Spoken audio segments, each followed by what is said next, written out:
और जय हिंद। कैसे हैं? उम्मीद करता हूं बिल्कुल शानदार होंगे और आप बिहार दरोगा की तैयारी अच्छे से कर रहे होंगे। देखिए, मैं बता दूं आपको, इससे पहले मैं 16 सेट आपको उपलब्ध करा चुका हूं। आज का जो सेट है वह सेट नंबर 17 है। 16 सेट मैं इसका दे चुका हूं, तो उसको जाकर के देख लीजिए। हर सेट में 50 प्रश्न है। 16 पंजे 80 यानी कि 800 प्रश्न आपको इसके हो गए। उसके बाद मैं 2 सेट आपको करंट अफेयर के भी, हफ्ता में 2 दिन करंट अफेयर भी देता हूं, तो 2 सेट उसके हो गए। उसके बाद मैं सब्जेक्ट वाइज और टॉपिक वाइज अलग अलग आपको इंपॉर्टेंट टॉपिक भी पर वीडियो उपलब्ध करा रहा हूं। सबका प्लेलिस्ट बना हुआ है। करंट अफेयर का अलग प्लेलिस्ट है, बिहार एसआई, पॉलिटी, हिस्ट्री, जो भी सब्जेक्ट का अलग अलग प्लेलिस्ट भी बना हुआ है। आप जाकर के देखिएगा। और उसके बाद अब मैं शुरू करूंगा, जो भी सब्जेक्ट आपको दे रहा हूं सब्जेक्टिव, उसको ऑब्जेक्टिव में भी बदलूंगा, लेकिन इसके लिए थोड़ा सा वक्त लूंगा, है ना। एक बात मैं बताना चाहता हूं कि आप लोग बहुत ज्यादा कमेंट कर रहे हैं कि पीडीएफ पीडीएफ पीडीएफ। तो देखिए, पीडीएफ मैं इसलिए नहीं दे रहा था क्योंकि जो पीडीएफ था वह थोड़ा सा लार्ज बना था, जैसे 10 पन्ने का, 12 पन्ने का। तो बहुत सारे बच्चों ने कमेंट किया कि सर प्रिंट कराते हैं तो उसको छोटे में दीजिए। तो देखिए, 17 नंबर पीडीएफ आपको दिख रहा होगा, छोटा छोटा क्वेश्चन में करके और उसको छोटे फॉर्मेट में किया हूं। तो इसी में थोड़ा सा वक्त लग रहा था, सबको एडजस्ट करना था, सारे प्रश्नों को इधर से उधर करना था, तो समय थोड़ा सा लगेगा। पीडीएफ आपको सब मिल जाएगा, परेशान मत होइए। तो चलिए, हम लोग आज 17 नंबर सेट स्टार्ट कर रहे हैं। बहुत अच्छे से इसमें पढ़ेंगे हम लोग। इसमें करंट अफेयर से लेकर के सारे प्रश्न आपको मिलेंगे। जो प्रश्न हैं बिल्कुल एग्जाम ओरिएंटेड हैं। 1275 के पैटर्न पर है। 1275 का क्वेश्चन आप मिलाइए और इसका मिलाइए, आपको लगभग समानता दिखेगी। क्वेश्चन सेम नहीं है, क्वेश्चन हटके ही है, लेकिन टॉपिक और पैटर्न दोनों सेम है। इसलिए मैं बार बार आपको कहता हूं कि देखिएगा जरूर प्रीवियस ईयर वाला क्वेश्चन। चलिए, तो शुरू किया जाता है। पहला प्रश्न ये थोड़ा सा बड़ा कर देते हैं ना, ताकि आपको छोटा रहेगा तो फिर आप डिस्टर्ब होंगे, थोड़ा सा बड़ा रहेगा तो आप अच्छे से इसको कर पाएंगे। हाँ, 2 लाइन में मैं कर दे रहा हूं। चलिए, पहला सवाल देखिए क्या कह रहा है। मुख्यमंत्री मितान योजना किस राज्य सरकार के द्वारा चलाया गया? जी हाँ, मुख्यमंत्री मितान योजना किस राज्य सरकार के द्वारा चलाया गया है? तो यह जो योजना है यह आपका छत्तीसगढ़, जी हाँ, छत्तीसगढ़ सरकार के द्वारा चलाया गया है मुख्यमंत्री मितान योजना। आप लोग कमेंट कर रहे हैं कुछ लोग कि इसको थोड़ा सा डिटेल में कराइए, तो डिटेल के लिए मैं अलग से आपको क्लास उपलब्ध करा दूंगा, जिसमें मैं डिटेल से क्वेश्चन को कराऊंगा, है ना। ऐसे डिटेल में अगर कराऊंगा 50 क्वेश्चन तो लगभग घंटों भर का समय लगेगा, जो आप लोग को मंजूर नहीं है। मैंने शुरुआत किया था डिटेल से, बट आप लोगों ने कहा कि नहीं, डिटेल में मत कराइए, बस क्वेश्चन को कराइए, तो इसी के हिसाब से मैं करा रहा हूं। बाकी आगे देखते हैं क्या संशोधन हो सकता है इसमें। तो मुख्यमंत्री मितान योजना जो है वो छत्तीसगढ़, याद रखना है आपको। साहित्य अकादमी 2024 का पुरस्कार हिंदी के क्षेत्र में, देखिए साहित्य अकादमी में पुरस्कार जो मिलता है ना वो दूसरे भाषा में मिलता है, यहाँ पर हिंदी में पूछा गया है। तो हिंदी में जो मिला है वह मिला है गगन गिल को। जी हाँ, हिंदी के क्षेत्र में साहित्य अकादमी 2024 का पुरस्कार किसे? तो गगन गिल। अच्छा प्रश्न है, याद रखना है गगन गिल को। चलिए आगे का सवाल देखिए। मैं जब तक आई बाहर, बाहर नहीं है, मैं जब तक आई बाहर है, यहां पर मिस टाइप हुआ है। मैं जब तक आई बाहर कविता किसकी रचना है? ये कविता किसकी रचना है? मैं जब तक आई बाहर। तो इसी कविता के लिए इनको मिला है, इसी कविता के लिए इनको मिला है साहित्य अकादमी 2024, है ना। इन्हीं की रचना गगन गिल की ही है। मैं जब तक आई बाहर इन्हीं की रचना है और इसी के लिए उनको साहित्य अकादमी का पुरस्कार मिला है। तो ये प्रश्न भी ज्यादा इंपॉर्टेंट हो जाता है, किताब पूछ देगा, क्योंकि इस किताब के लिए उनको मिला है ना साहित्य अकादमी पुरस्कार। तो ये किताब, ये रचना, किताब कह लीजिए या फिर जो भी कह लीजिए, कविता कह लीजिए, ये इंपॉर्टेंट हो जाता है। तो ये आपको समझ लेना है अच्छे से। चलिए आगे चलते हैं, कविता है ना। चलिए चौथा सवाल। हाल ही में किसे पीवी नरसिम्हा राव मेमोरियल पुरस्कार प्राप्त हुआ है? पीवी नरसिम्हा राव मेमोरियल पुरस्कार किसे प्राप्त हुआ है? ऑप्शन है, देखिए ये प्रश्न इसलिए महत्वपूर्ण हो जाता है क्योंकि ये मिला है रतन टाटा को, और रतन टाटा का निधन हो गया है। तो ये चर्चित व्यक्ति उद्योगपति थे भी, और इनका निधन हो गया है और इनको ये पुरस्कार मिला है। तो इस वजह से ये प्रश्न इंपॉर्टेंट हो जाता है। आप लोग हमेशा कहते हैं ना कि कैसे जाने कि कौन महत्वपूर्ण है, अब आपको पता चल रहा होगा ना कि कैसे जानते हैं कि महत्वपूर्ण है। आप हमारे साथ अगर जुड़े रहिएगा ना तो सब जानना सीख जाइए कि कैसे पता है कि कौन महत्वपूर्ण है कौन क्या है। तो आप जान गए कि रतन टाटा का भी हाल ही में निधन हुआ था और उनको ये पुरस्कार भी मिला है, तो ये इंपॉर्टेंट हो सकता है। चलिए आगे पांचवा सवाल। हाल ही अभी आपको थोड़ा सा बैकग्राउंड में गाना का सुनाई दे रहा होगा ना, तो थोड़ा सा उसको इग्नोर करिएगा अगर आवाज जा रहा होगा तो। नहीं जा रहा होगा तो कोई बात नहीं, क्योंकि यहीं बगल में किसी के यहाँ शादी वादी है, तो अब शादी वादी है तो मना तो कर नहीं सकते है ना, सबकी अपनी अपनी खुशी है। तो वो लोग थोड़ा सा गाना बजा रहे हैं तो उसको इग्नोर करिएगा, जो मैं कंटेंट दे रहा हूँ उस पर फोकस करिएगा आप, है ना। चलिए, हाल ही में किसे पेन प्रिंटर पुरस्कार 2024 से नवाजा गया है? किसे पेन प्रिंटर पुरस्कार से नवाजा गया है और 2024 की बात की जा रही है, तो यह अरुंधति राय को, जी हाँ, अरुंधति राय को पेन प्रिंटर पुरस्कार से नवाजा गया है। ध्यान रखना है आपको, ये बहुत ज्यादा इंपॉर्टेंट नहीं है बट जान लीजिए कि एग्जाम में आ सकता है। चलिए आगे। Being it on the incredible story of my life, जी हाँ, being it on the incredible story of my life पुस्तक किसकी है? तो यह दीपा मलिक की है। किसकी है? दीपा मलिक, याद रखिएगा। Bring it on the incredible story of my life पुस्तक दीपा मलिक की है। अब हम आते हैं दूसरे वाले में, है ना, दूसरे कॉलम में। देखिए क्या कह रहा है दूसरा प्रश्न। हाँ, इसका हो गया 3 ऑप्शन, आपको 4 ऑप्शन में 3 ही ऑप्शन देखना था। चलिए, 1 दिसंबर 2024 को विश्व एड्स दिवस मनाया गया। इसकी थीम क्या थी? आप जानते हैं कि 1 दिसंबर को एड्स दिवस मनाया जाता है। 2 दिसंबर को क्या मनाया जाता है? कमेंट करिए। विकलांग दिवस, कंप्यूटर दिवस, है ना, कंप्यूटर साक्षरता दिवस, क्या मनाया जाता है जरा बताइएगा। तो 1 दिसंबर को एड्स दिवस मनाया जाता है। एड्स दिवस की थीम क्या थी? चारों ऑप्शन इसमें मैं पढ़ना चाहूंगा। मेरा स्वास्थ्य मेरा अधिकार, सही अधिकारों की राह, हर सांस कीमती है, और चौथा है मैं खुशी से देता हूं और जो मैं खुशी से देता हूं वह एक इनाम है ना। 4 ऑप्शन है, चारों में कौन सा है? बहुत को लगेगा कि ये मैं खुशी से देता हूं और जो खुशी से देता हूं वह एक इनाम है। जी नहीं, एड्स कोई इनाम नहीं देता है कि नहीं? एड्स कोई इनाम नहीं देता है। एड्स का जो है मेरा स्वास्थ्य मेरा अधिकार। एड्स जान रहे हैं आप कैसे फैलता है, तो आप अपने स्वास्थ्य के प्रति सचेत रहेंगे तो एड्स के फैलने के जो तरीके हैं वो कम से कम आप जाने रहेंगे तो एड्स से बच सकते हैं। बचाव ही सुरक्षा है, ये जानते हैं ना आप। तो चलिए आगे चलते हैं। हाल ही में 25 नवंबर को उत्तर प्रदेश सरकार के द्वारा कौन सा दिवस मनाया गया? देखिए ये बढ़िया प्रश्न है, थोड़ा सा यूनिक मुझे लगा, इस वजह से मैंने इसको लाया। तो उत्तर प्रदेश सरकार ने 25 नवंबर 2024 में ये नो नॉनवेज डे, जी हाँ, नो नॉनवेज डे मनाया है। तो ये प्रश्न थोड़ा सा मुझे यूनिक लगा, इस वजह से मैं लेकर के आया हूं। चलिए 9वां सवाल। 18वां प्रवासी भारतीय दिवस कहां में आयोजन हुआ था? प्रवासी भारतीय दिवस जो मनाया गया है, तो 18वां अभी मनाया गया है ना, यह कहां में आयोजन हुआ है? तो 18वां जो आयोजित हुआ है यह उड़ीसा की राजधानी भुवनेश्वर में। कहां में? उड़ीसा की राजधानी भुवनेश्वर में। आप 18 वर्ष के हो जाते हैं तो उड़ने लगते हैं, उड़ने लगते हैं ना, कहने का मतलब कि एडल्ट हो गए आप, 18 वर्ष के, उड़ने लगे, है ना। तो याद कर लीजिएगा कि 18वां प्रवासी भारतीय उड़ीसा की राजधानी भुवनेश्वर, ऐसे याद कर सकते हैं आप। चलिए, 19वां G20 शिखर सम्मेलन 2024 का आयोजन कहां हुआ था? इंपॉर्टेंट प्रश्न है दोनों, 9वां और 10वां दोनों महत्वपूर्ण प्रश्न है।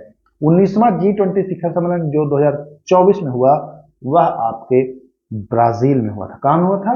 ब्राजील में। तो ये आपको ध्यान देना है। चलिए आगे चलते हैं। 11वां नंबर सवाल। 10 प्रश्न करंट अफेयर के थे, है ना। देखिए रेशियो वही है, 50 प्रश्न में लगभग 100 प्रश्न में लगभग 20 रहते हैं करंट अफेयर के, तो 50 में आपको 10 में लेकर के आया हूं। अब चलते हैं हम लोग कुछ साइंस के प्रश्न। गर्म करने पर विसरण पर क्या प्रभाव पड़ता है? तो गर्म अगर किसी चीज को करते हैं तो विसरण क्या हो जाता है? तेज हो जाता है। उदाहरण स्वरूप आप देखते होंगे कि जब आपकी माता जी या आपकी सिस्टर या कोई भी, या आप खुद ही खाना बना रहे होते हैं तो गैस को जब चालू कर देते हैं और गैस पर जब बर्तन रख देते हैं ना, बर्तन गैस पर रख देते हैं, कढ़ाई, तो गर्म रहता है तो मसाला को जब तला जाता है या सब्जी बनाया जाता है तो इसकी खुशबू बहुत दूर तक जाती है ना। दूर के घर में भी कहता है कि क्या हो, क्या बन रहा है तुम्हारे यहाँ, आज पनीर बन रहा है क्या? या जो नॉनवेज वाले होते हैं वो क्या हो, क्या बन रहा है तुम्हारे यहाँ, मुर्गा मछली जो भी है ना। तो क्यों, ये गर्म होने की वजह से ना विसरण तेज होता है, और तेज होने की वजह से ये हवा में फैल के दूर दूर तक जाता है, वही बन के रख जाता है। 2-4 घंटे बाद इसकी खुशबू नहीं जाती है, क्योंकि वो ठंडा हो गया, ठंडा हो गया तो खुशबू दूर तक नहीं जाती है। तो गर्म होता है तो इसका विसरण तेज हो जाता है, ये आप याद कर लीजिएगा, गर्म करने पर विसरण तेज हो जाता है। चलिए हम लोग आते हैं 12वें प्रश्न पर। मैं आपको बार बार कह रहा हूं कि जो प्रश्न का लेवल है वो बिल्कुल एग्जाम के पैटर्न पर है, इसको देखिएगा आप। देखिए यहां पर 12वां नंबर सवाल, इनमें से किसकी संप्रियता यानी कंप्रेशन सर्वाधिक होगी। ठोस द्रव गैस की सभी की बराबर होगी, तो जान लीजिए कि गैस की संप्रियता सबसे अधिक होगी। अच्छा देखते हैं आप गैस को, कि गैस को संकुचित करके छोटे सिलेंडर में भर दिया जाता है, भर जाता है ना। तो ये सबसे मतलब इसको संकुचित करेंगे तो सबसे कम जगह में ये रह लेगा, कम जगह में ज्यादा मात्रा में रह लेगा। लेकिन द्रव या ठोस हो तो उसको आप संकुचित नहीं कर सकते हैं ज्यादा। अब लोहा को कितना संकुचित करेंगे, कितना गलाएंगे, तो वो अपना जगह छेकेगा ही छेकेगा। लेकिन गैस को आप बहुत कम जगह में भी भर दे सकते हैं ज्यादा मात्रा में। तो ये होता है संप्रियता गैस, है ना। सीएनजी का नाम आपने सुना है ना, कंप्रेस्ड नेचुरल गैस, संपीड़ित प्राकृतिक गैस, यही गैस ही होता है। चलिए आगे चलते हैं। तापमान बढ़ने से कणों की गतिज ऊर्जा, टेम्परेचर बढ़ाएंगे तो गतिज ऊर्जा बढ़ेगी और वो हवा में ज्यादा चलना लगे। जैसे कि मैं गैस की बात कर रहा हूं, गर्म किए तो ये फैलना शुरू कर देगा। ठोस की भी बात कर लें तो गर्म किए तो ये फैलना शुरू कर देगा, यानी कि गतिज ऊर्जा उसकी बढ़ जाएगी। तो 13 का जो ऑप्शन है वह ए सही हो जाएगा कि गतिज ऊर्जा बढ़ जाती है। चलते हैं आगे, अगला सवाल 14 नंबर। गैस का द्रव में बदलना कहलाता है। बहुत अच्छा प्रश्न है, इसको स्टार लगा लीजिए, एग्जाम में आपको ये मिलेगा। अब तक आपने पढ़ा है कि ठोस से डायरेक्ट गैस बन जा रहा है बिना द्रव, ऊर्ध्वपातन। गैस से पिछली बार पूछा था कि जो ठोस बन जा रहा है निक्षेपण। लेकिन गैस से अगर द्रव बन जाए, है ना, गैस से जैसे वाष्प से अगर वो पानी बन जाए, गैस से अगर वो द्रव बन जाए, पानी बन जाए, तो यह क्या कहलाएगा। तो गैस से द्रव बन जाना यानी कि लिक्विड बन जाना, यह कहलाएगा संघनन। क्या कहलाएगा, संघनन। ऑप्शन जो है वो हो जाएगा ए इसका बिल्कुल सही आंसर। चलिए आते हैं 15वें प्रश्न पर। 15वां सवाल, वाष्पीकरण की दर निर्भर करती है। बहुत बढ़िया बढ़िया साइंस के बहुत अच्छे शानदार प्रश्न लेकर के आया हूं, बिल्कुल एग्जाम में आपको दिखेगा ये सारा प्रश्न। वाष्पीकरण की दर निर्भर करती है वायु की गति पर, आर्द्रता पर, तापमान पर, कि सभी पर। तो सभी पर। कैसे, जरा सा इसको मैं समझाना चाहूंगा, यहां पर मैं समझाने की कोशिश करूंगा। देखिए आप लोग देखते होंगे कि कपड़ा आप पसार दीजिए, छत पर सुखाने के लिए डाल दीजिए, धूप नहीं भी है, अगर हवा चल रहा है तो कपड़ा जाएगा सूख। यानी कि वायु की गति पर निर्भर किया, अगर हवा तेज चल रहा है तो जल्दी सूख जाएगा, हवा नहीं चल रहा है तो लेट से सूखेगा। एक बात तो ये, यानी कि इस पर निर्भर करता है वाष्पीकरण। दूसरा कह रहा आर्द्रता। आर्द्रता का मतलब कि वायु में किसी दिन ओस है, नमी है, तो उस दिन कपड़ा सूखने में आपको देरी लगेगा। और वायु किसी दिन एकदम ओस नमी नहीं है तो उस दिन आपका जल्दी सूख जाता होगा। तो आर्द्रता पर भी प्रभाव। तापमान का आप देख ही रहे हैं, जाड़े के दिन में कम तापमान है तो कपड़ा सूखने में आपको लग जाता है एक दिन पूरे, गर्मी के दिन में 1 घंटे में सूख जाता है। तो तीनों पर निर्भर करता है, ये आप अच्छे से समझ गए कि नहीं। चलिए 16वां प्रश्न देखिए क्या कह रहा है, आते हैं इधर। हाँ देखिए, जल में घुले हुए सोडियम क्लोराइड को जल से पृथक करता है। देखिए बहुत महत्वपूर्ण सवाल है ये जितने भी साइंस के प्रश्न हैं एकदम रट जाइए भाई साहब, मेरी मानिए रट जाइए, किसी की मत सुनिए आप, रट जाइए। ये प्रश्न आपको एग्जाम में दिखेगा।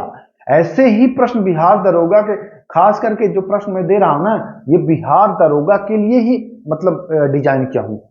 मैं देखा हूं दोस्तों, यकीन मानिए आप, यकीन मानिए, भरोसा नहीं करेंगे आप ना, यकीन मानिए। मैं खंगाल दिया हूं अब तक जितने भी बिहार दरोगा में जो एग्जाम है, मैं खंगाल दिया हूं सारे क्वेश्चन को। तब मैं इस निष्कर्ष पर पहुंचा हूं कि कैसा प्रश्न आता है और कैसे आप लोग भटक जाते हैं, नहीं कर पाते हैं, तो तब जाकर के मिलाया हूं। आप यकीन मानिए बहुत फायदा करेगा।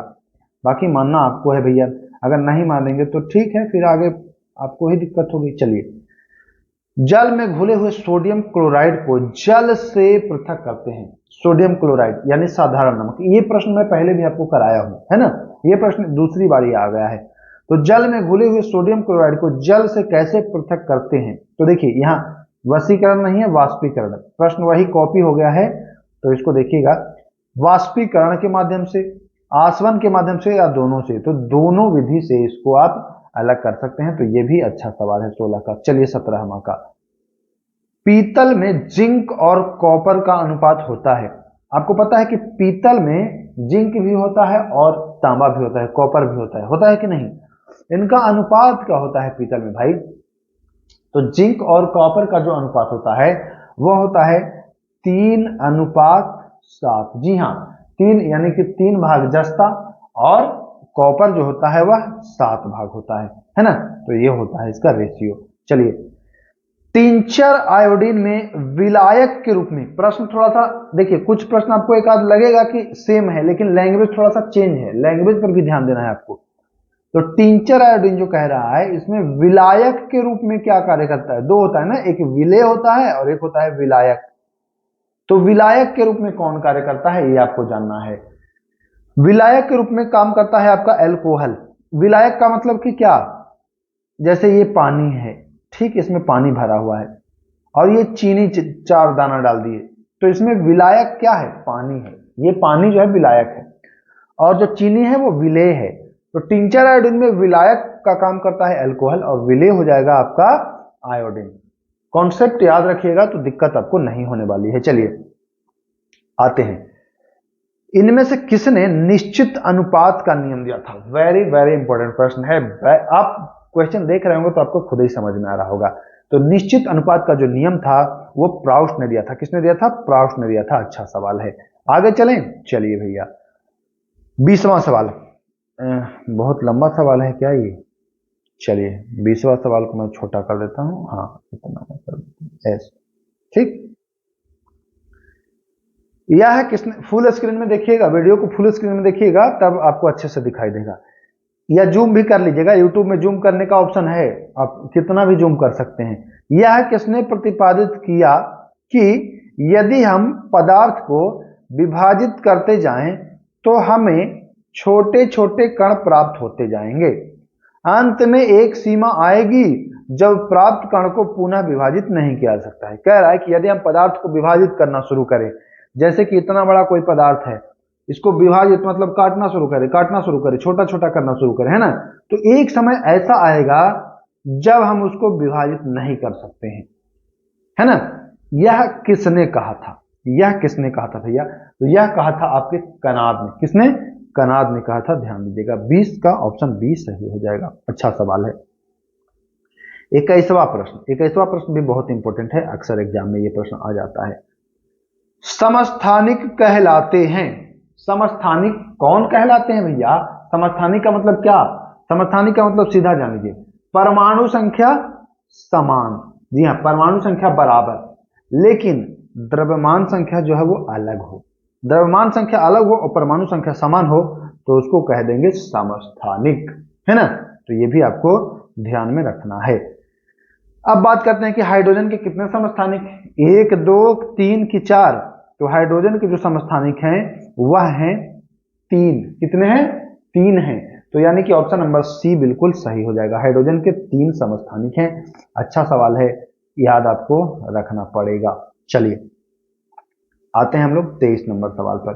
देखिए 23 नंबर सवाल क्या कह रहा है, इसको इधर करते हैं। हाँ, इनमें से कौन कृमि जनित रोग नहीं है? कृमि जनित रोग, तो देख लीजिए, पायरिया जो है ना, पायरिया जो है कृमि जनित रोग नहीं है। पायरिया प्रोटोजोआ से होता है। किससे होता है? प्रोटोजोआ से। आप जानते हैं ना, जब मसूड़ों से खून वून आना पायरिया हो जाता है। इसमें विटामिन सी का आपको काम कर जाएगा। अच्छा, तो ये पायरिया जो है यह कृमि से नहीं है, तो ये ध्यान देना है आपको। चलिए 24 नंबर प्रश्न, 42वें संविधान संशोधन के द्वारा मूल कर्तव्य को किस समिति के सिफारिश के बाद जोड़ा गया? तो मूल कर्तव्य को सरदार स्वर्ण सिंह समिति के सिफारिश पर। और 42वां संविधान संशोधन हुआ कब था? तो 1976 में। कितने मूल कर्तव्यों को जोड़ा गया था इसमें? तो 10 मूल कर्तव्यों को जोड़ा गया था। तो ये तीनों बात आपको याद रखना है। मूल संविधान में मूल कर्तव्य नहीं थे, ये भी आपको ध्यान देना है। चलिए 25वां सवाल, मूल कर्तव्य किसकी याद दिलाते हैं? भाई किसकी याद दिलाते हैं मूल कर्तव्य? जरा कमेंट करिए कि किसकी याद आपको दिला रहे हैं ये मूल कर्तव्य। तो मूल कर्तव्य जो याद दिला रहे हैं वो आपको नागरिकों के दायित्व को याद दिलाते हैं। आपका दायित्व कि आपका भी ये भाई कर्तव्य है, आपकी ड्यूटी है कि आप सार्वजनिक संपत्ति की सुरक्षा करेंगे, है ना, आप राष्ट्रगान का आदर करेंगे। तो ये आपको आपके दायित्व याद दिलाता है। ठीक, तो 25 का जो सवाल सी आंसर बिल्कुल सही हो जाएगा। चलिए 26 नंबर प्रश्न, 26 सवाल देखते हैं क्या कह रहा है। 26 सवाल, 26 नंबर, स्थानीय स्वशासन निम्नलिखित में से किस सूची के अंतर्गत शामिल है? देखिए साइंस के प्रश्न समाप्त हो गए, अब आ गए हैं संविधान के प्रश्न। तो स्थानीय स्वशासन यह राज्य सूची का विषय है। आप जानते होंगे ये पंचायत का जो चुनाव होता है ये सब राज्य सूची के ही बारे में बताता है, तो ये राज्य सूची का विषय है, तो ये आप जान गए होंगे। 27 नंबर प्रश्न क्या कह रहा है, निम्न में से कौन सी रिट ऐसी है जो केवल किसी सरकारी उपाधिकारी के विरुद्ध जारी किया जा सकता है, सरकारी पदाधिकारी के विरुद्ध जारी किया जा सकता है? तो वह है परमादेश। परमादेश जो है वह अपने से नीचे के अधिकारी या उपाधिकारी जो हैं उनको आप दे सकते हैं कि आपको ये काम करना है। मतलब परमादेश का मतलब कि आदेश, हम आदेश देते हैं कि आप ये काम करेंगे, आप विफल नहीं हो सकते हैं, आप अगर विफल हो रहे हैं तो क्यों हो रहे हैं, आप ये काम करेंगे, तो वह परमादेश जो है वो जारी किया जा सकता है। अच्छा प्रश्न है, प्राक्कलन समिति में शामिल होते हैं, बहुत बढ़िया इंपॉर्टेंट है, नोट कर लीजिएगा। देखिए जो भी मैं स्टार लगा रहा हूं उस पर तो विशेष रूप से आपकी पैनी नजर रहनी चाहिए। फिर भी जो भी प्रश्न है सारे इंपॉर्टेंट है, लेकिन जो स्टार लगा दिए उसमें समझिए कि एकदम पैनी नजर, उसको मिस मत करिएगा कम से कम। चलिए, तो प्राक्कलन समिति में होते हैं, तो प्राक्कलन में केवल लोकसभा के अध्यक्ष होते हैं। लोक लेखा समिति में लोकसभा और राज्यसभा दोनों के होते हैं, 15+7, लेकिन प्राक्कलन समिति में खाली लोकसभा के सदस्य होते हैं, टोटल के टोटल, तो ध्यान देना है। निम्नलिखित में से कौन संघ संविधान समिति का अध्यक्ष था? तो संघ संविधान समिति का अध्यक्ष अगर पूछे तो डॉक्टर जवाहरलाल नेहरू थे, ध्यान देना है। चलिए 30वां प्रश्न, 30वां प्रश्न देखिए क्या कह रहा है, बहुत अच्छा प्रश्न है, यहां से भी प्रश्न आपको एग्जाम में दिख सकता है। चलिए आगे चलते हैं। निम्नलिखित में से किस अधिनियम के द्वारा कोलकाता में सर्वोच्च न्यायालय की स्थापना हुई? सर्वोच्च न्यायालय की स्थापना कोलकाता में किस अधिनियम के द्वारा हुआ है? तो रेगुलेटिंग एक्ट 1773 के दिन कोलकाता में एक उच्च न्यायालय की स्थापना हुई है। आते हैं हम लोग अब अर्थशास्त्र के। देखिए चूंकि अर्थशास्त्र से भी प्रश्न आपको एग्जाम में दिखाई देगा, तो अर्थशास्त्र आपको पढ़ना है। राष्ट्रीय आय का अर्थ क्या है? तो राष्ट्रीय आय का अर्थ इनमें से कोई नहीं है, ये जो तीनों दिया है ऑप्शन, इनमें से कोई नहीं है राष्ट्रीय आय का अर्थ। नेक्स्ट वीडियो में हम लोग ये भी देख लेंगे कि राष्ट्रीय आय मतलब होता क्या है, क्योंकि आप लोगों ने मना किया कि डिटेल में मत कराइए। अब डिटेल नहीं कराते हैं, थोड़ा सा ओछा टाइप का लगता है, आप लोग आदेश दे दीजिए तो वीडियो थोड़ा सा लंबा हो जाए कोई बात नहीं, लेकिन थोड़ा अगर डिटेल में करा देंगे तो फायदा होगा।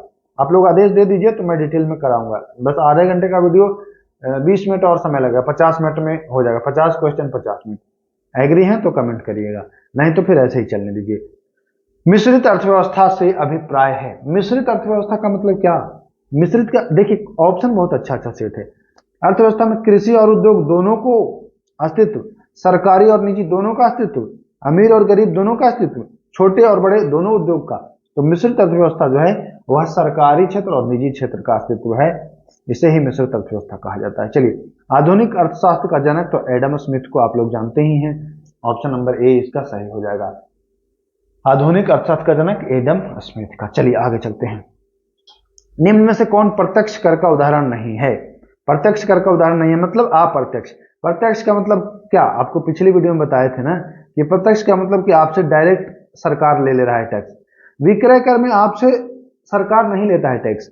आप कोई सामान खरीद रहे हैं, है कि नहीं, कोई सामान खरीद रहे हैं तो आप दुकान सामान पर टैक्स दे रहे हैं, आप दुकान वाला आपसे लिया, दुकान वाला जिसके यहाँ से खरीदा उसको देगा, वो जहां से कंपनी को देगा, कंपनी देगी सरकार को। तो ऐसे करके ये टैक्स वसूला गया, आप ही से वसूला गया, लेकिन माध्यम से, प्रत्यक्ष रूप से नहीं, अप्रत्यक्ष रूप से। तो ये है आयकर आप कमाते हैं, डायरेक्ट सरकार को देते हैं। आपके पास जो संपत्ति होती है उस पर टैक्स आप डायरेक्ट सरकार को देते हैं। कोई उपहार अगर खरीदते हैं, लेते हैं या मिलता है तो आप डायरेक्ट सरकार को देते हैं उसका टैक्स, है कि नहीं। तो ये सारी चीजें आपको ध्यान में रखना था। 35, किसी देश के साथ भारत की सबसे लंबी, कौन सा ऐसा देश है जहां से भारत सबसे लंबी सीमा साझा करता है? तो बांग्लादेश 4096.7 किलोमीटर। जी हाँ, 4096.7 किलोमीटर लंबी सीमा साझा करता है भारत बांग्लादेश के साथ, याद रखना है आपको। 36वां प्रश्न, निम्न में से कहां सूर्य की किरणें ऊर्ध्वाधर पड़ती है? मतलब देखिए, सूर्य की किरणें भारत में ये जो जगह है, इनमें कहां सूर्य की किरणें ऊर्ध्वाधर पड़ेगी, मतलब कि तिरछी पड़ेगी, सीधी नहीं पड़ेगी। तो सीधी जान ही रहे आपकी 0 डिग्री की ओर पड़ेगी। अब जो इसमें श्रीनगर है, यह सबसे उत्तर में है कि नहीं? उत्तर में है, एकदम उत्तर में है।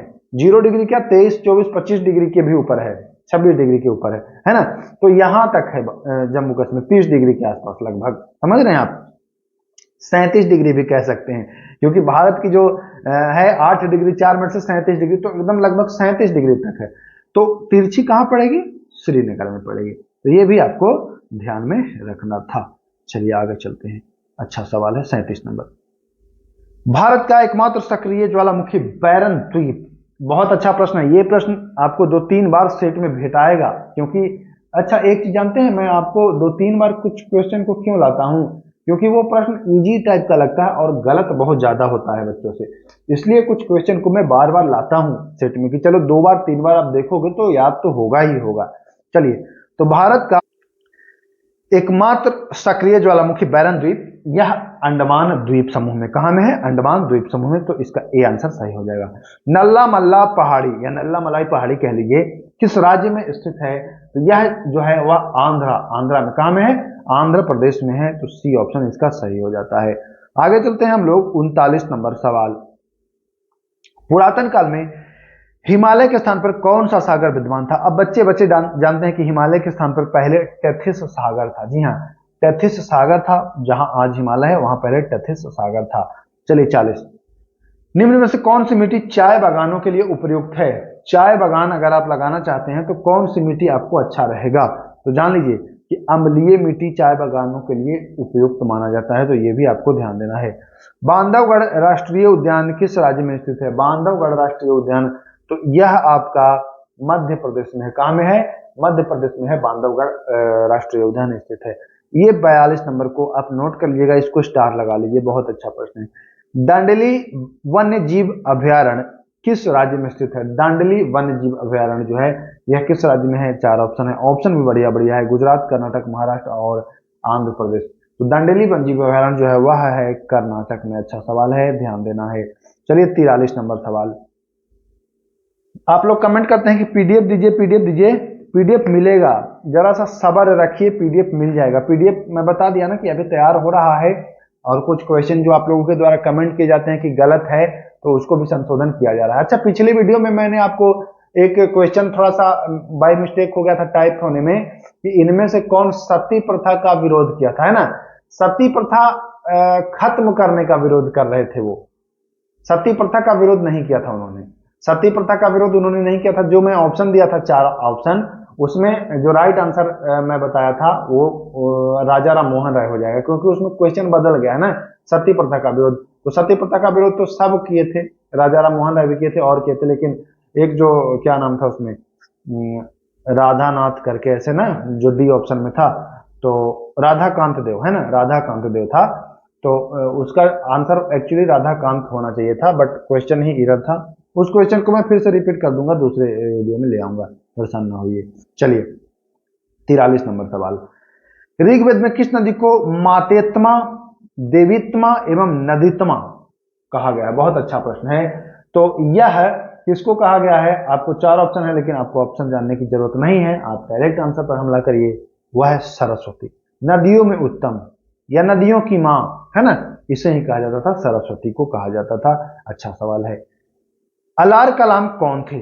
बुद्ध के एक शिष्य थे, एक प्रतिष्ठित बौद्ध भिक्षु थे, बुद्ध के गुरु थे, या बुद्ध के समय के एक राजा थे? तो अलार कलाम जो थे वह बुद्ध के गुरु थे, यानी कि सी ऑप्शन इसका सही हो जाएगा। चलिए, विरूपाक्ष मंदिर का निर्माण किसके द्वारा कराया गया था? विरूपाक्ष मंदिर का निर्माण चालुक्य, जी हाँ, चालुक्यों के द्वारा कराया गया था। तो ये भी आपको ध्यान देना है। चलिए, सिखों को एक सैनिक एवं लड़ाकू समुदाय के रूप में परिभाषित करने का श्रेय किसे जाता है? किसने सिखों को क्या किया? एक लड़ाकू के रूप में परिभाषित कराया, सिखों को लड़ाकू बनाया, वह थे हरगोविंद। कौन थे? हरगोविंद थे। अच्छा सवाल है, याद रखिएगा। चलिए आगे चलते हैं। अकाल तख्त बनवाया गया था, किसके द्वारा अकाल तख्त बनवाया गया था? तो अकाल तख्त जो बनवाया गया था वह हरगोविंद के द्वारा ही बनवाया गया था। तो ये भी आपको ध्यान देना है, हरगोविंद के द्वारा ही बनवाया गया था। अच्छा सवाल है। चलिए, हरिजन पत्रिका किसने निकाली थी? हरिजन पत्रिका किसने निकाली थी? 4 ऑप्शन है, लेकिन आपको ऑप्शन नहीं ध्यान देना है, आपको महात्मा गांधी पर ध्यान देना है। ऑप्शन हालांकि इसमें बढ़िया बढ़िया है। हरिजन में महात्मा गांधी हैं, भीमराव हैं, ज्योतिबा फुले हैं, नेहरू जी हैं। इसमें आप फंसेंगे, कोई भीम लगाएगा, फिर भीमराव लगाएगा, कोई ज्योतिबा लगाएगा, कोई नेहरू नहीं लगाएगा, लेकिन कोई गांधी तो लगाएगा। बट गांधी जी सही आंसर हो जाएगा। चलिए 49वां, इस दिन पूरे बंगाल में शोक दिवस मनाया गया। बहुत अच्छा प्रश्न है। शोक दिवस बंगाल में मनाया गया था 16 अक्टूबर। जी हाँ, 16 अक्टूबर 1905 को। तो ये आपको ध्यान देना है, 16 अक्टूबर 1905 को शोक दिवस मनाया गया था।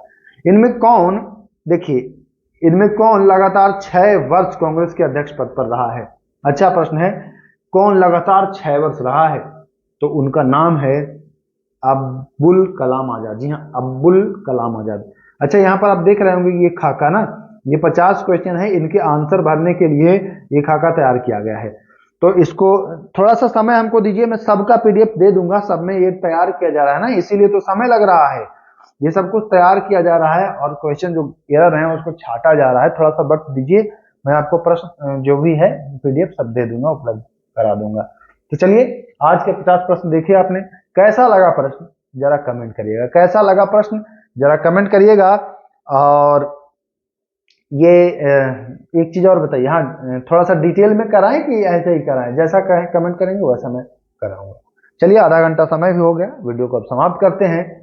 तो अगर अच्छा लगे तो शेयर करना हो तो कर दीजिएगा अपने दोस्तों के बीच, और अगर ना करना हो, अच्छा कुछ लोगों को लग रहा हो कि हाँ शेयर करके कटअप बढ़ाएं, शेयर करेंगे तो कटअप नहीं बढ़ेगा, सब कोई देखेगा तो कटअप बढ़ेगा। तो चलिए, अगर लग रहा होगा कि कटअप बढ़ेगा तो फिर मत करिए शेयर, कोई दिक्कत नहीं। लेकिन एक बात जान लीजिए, अगर आप नहीं शेयर करेंगे तो ये भी तो हो सकता है कि आप तक ये कैसे पहुंचा, कोई ना कोई तो शेयर किया ही, अगर वो भी नहीं शेयर करता तो आप तक भी नहीं पहुंचता, फिर आप भी वंचित रह जाते। तो ये मान के अगर करना होगा तो कर दीजिएगा शेयर, कोई जोर जबरदस्ती नहीं है। अगर अच्छा लगा है तो लाइक जरूर करिएगा। तो चलिए, इजाजत चाहते हैं, नमस्कार।